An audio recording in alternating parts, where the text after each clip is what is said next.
Assalamualaikum warahmatullahi wabarakatuh. Perkenalkan, nama saya Dania Marwati Firdaus dari kelas Komputerisasi Akuntansi Pagi, Universitas Telkom Kendal. Kali ini saya akan mempresentasikan tentang tugas keamanan sistem informasi yang diampu oleh Bapak Teguh Setiadi mengenai keamanan aplikasi mobile Android. Pengertian Android. Android adalah software besutan Google yang mencakup sistem operasi, middleware, dan aplikasi kunci yang berbasis Linux pada suatu gadget seperti telepon seluler, smartphone, dan komputer tablet. Di dunia ini terdapat dua jenis distributor sistem operasi Android. Pertama, yang mendapat dukungan penuh dari Google atau Google Mail Service, dan yang kedua adalah yang benar-benar bebas distribusinya tanpa dukungan langsung Google atau dikenal sebagai Open Handset Distribution. Pengembangan aplikasi pada platform Android menggunakan bahasa pemrograman Java. Serangkaian aplikasi inti Android antara lain klien email, program SMS, kalender, peta, browser, kontak, dan lain-lain. Android bergantung pada versi Linux 2.6. Untuk layanan sistem ini, seperti keamanan, manajemen memori, manajemen proses, network stack, dan model driver. Kernel juga bertindak sebagai lapisan abstraksi antara hardware dan seluruh software stack. Sejarah Android. Android Inc. adalah sebuah perusahaan software kecil yang didirikan pada bulan Oktober 2003 di Palo Alto, California, Amerika Serikat. Didirikan oleh beberapa senior di beberapa perusahaan yang berbasis IT dan communication seperti Andy Rubin, Rich Miner, Nick Sert, dan Chris White. Menurut Rubin, Android Inc. didirikan untuk mewujudkan mobile device yang lebih peka terhadap lokasi dan preferensi pemilik. Konsep yang dimiliki Android Inc. ternyata mengunggah minat raksasa Google untuk memilikinya. Pada bulan Agustus 2005, akhirnya Android Inc. diakuisisi oleh Google Inc. Seluruh sahamnya dibeli oleh Google. Nilai pembelian Android Inc. ini oleh Google tidak ada rilis pastinya, tetapi banyak yang memperkirakan nilai pembelian Android Inc. oleh Google adalah sebesar 50 juta US dollar saat itu. Banyak yang berspekulasi bahwa akuisisi ini adalah langkah awal yang dilakukan Google untuk masuk ke pasar mobile phone. Pada bulan November 2007, terbentuklah Open Handset Alliance yang merupakan konsorsium dari beberapa perusahaan. Broadcom Corporation, Google, HTC, Intel, LG, Marvell Technology Group, Motorola, Nvidia, Qualcomm, Samsung Electronics, Sprint Nextel, T-Mobile, dan Texas Instruments. Mereka sepakat untuk membuat open standar bagi mobile phone. Pada hari yang sama, mereka mengumumkan produk pertama mereka, yaitu Android yang berbasis Linux kernel versi 2.6. Bulan Desember 2008, bergabunglah 14 perusahaan lainnya, yaitu ARM Holdings, Atheros Communication, Asus Tech Computer Inc., Garmin Ltd., Packet Video, SoftBank, Sony Ericsson, Toshiba Corp, dan Vodafone Group plc. Sekitar September 2007, sebuah studi melaporkan bahwa Google mengajukan hak paten aplikasi telepon seluler. Akhirnya Google mengenalkan Nexus One, salah satu jenis telepon pintar GSM yang menggunakan Android pada sistem operasinya. Telepon seluler ini diproduksi oleh HTC Corporation dan tersedia di pasaran pada 5 Januari 2010. 22 Oktober 2008, brand HTC Dream merilis telepon seluler pertama yang memakai sistem operasi Android. Pada akhir tahun 2009, diperkirakan di dunia ini paling sedikit terdapat 18-19 jenis telepon seluler yang menggunakan sistem operasi Android.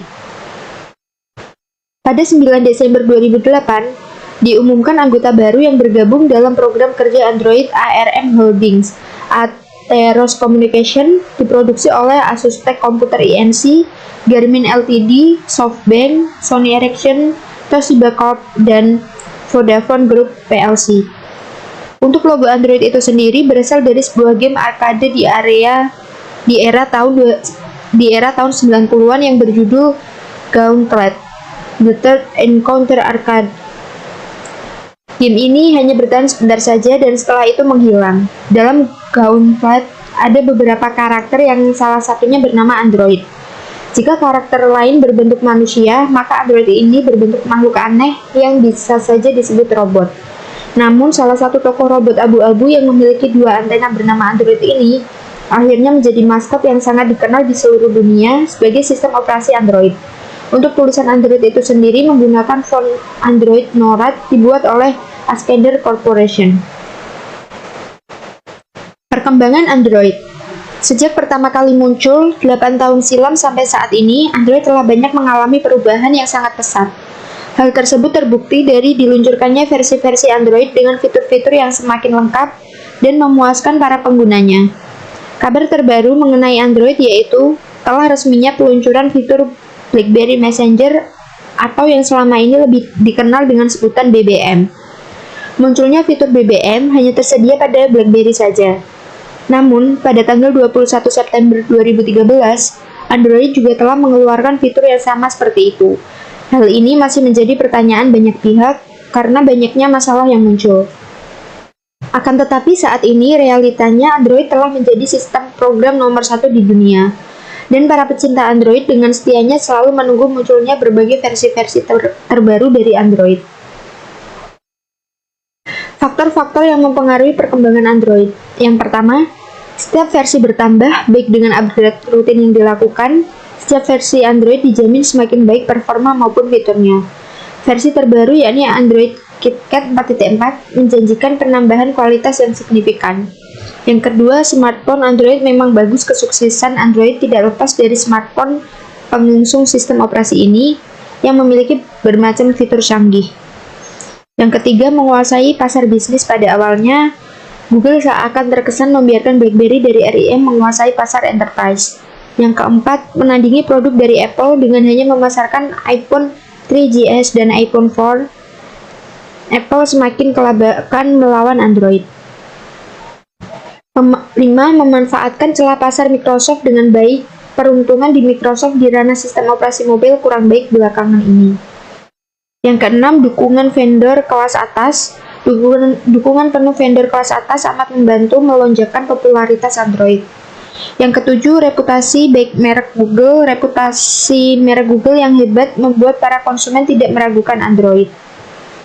Versi Android yaitu Android Beta, Android Cupcake, Android Donut, Android Eggplant, Android Frozen Yogurt, Android Gingerbread, Android Honeycomb, Android Ice Cream Sandwich, Android Jelly Bean, Android KitKat, Android Lollipop, Android Marshmallow, Android Nugget, Android Oreo, Android Pie, Android 10, Android 11, dan yang terakhir Android 12. Fitur Android.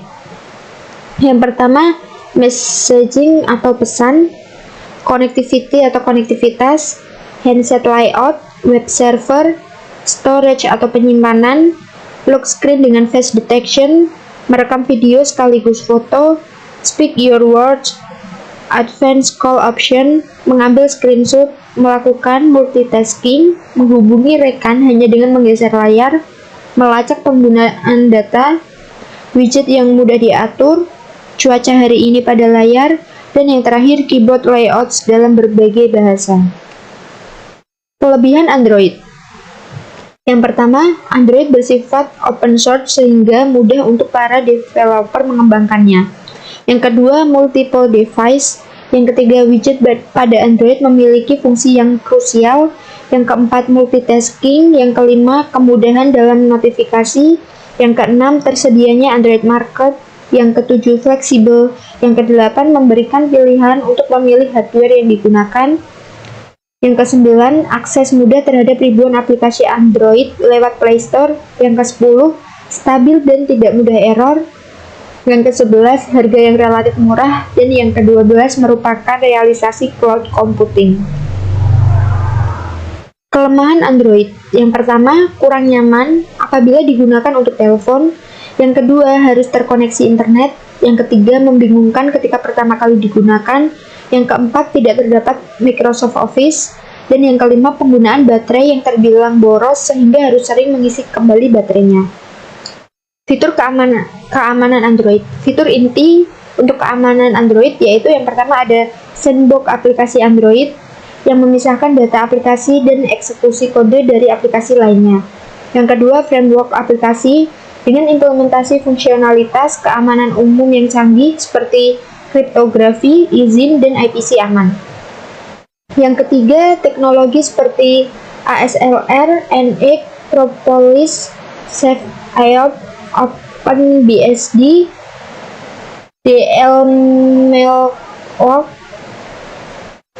OpenBSD Keylogg, dan Linux MMAP Min ADDR untuk mengurangi risiko yang berkaitan dengan error umum pengelolaan memori. Yang keempat, sistem file terenskripsi yang dapat diaktifkan untuk melindungi data di perangkat yang hilang atau dicuri. Yang kelima, izin yang diberikan pengguna untuk membatasi akses ke fitur sistem dan data pengguna. Yang keenam, izin yang diterapkan aplikasi untuk mengontrol data aplikasi pada basis per aplikasi. Adapun fitur keamanan lainnya yaitu ketika menyimpan data terdapat 3 fitur keamanan, yaitu yang pertama penyimpanan internal, yang kedua penyimpanan eksternal, dan yang ketiga penyedia konten. Lalu ketika menggunakan izin, ada fitur meminta izin dan membuat izin. Lalu ketika menggunakan jaringan, terdapat fitur menggunakan jaringan IP, menggunakan jaringan telepon. Lalu melakukan validasi input, menangani data pengguna, menggunakan web view, menggunakan kriptografi, menggunakan komunikasi antar proses, memuat kode secara dinamis, keamanan dalam mesin virtual, dan keamanan dalam kode natif. Cukup sekian presentasi dari saya, kurang lebihnya saya mohon maaf. Wassalamualaikum warahmatullahi wabarakatuh.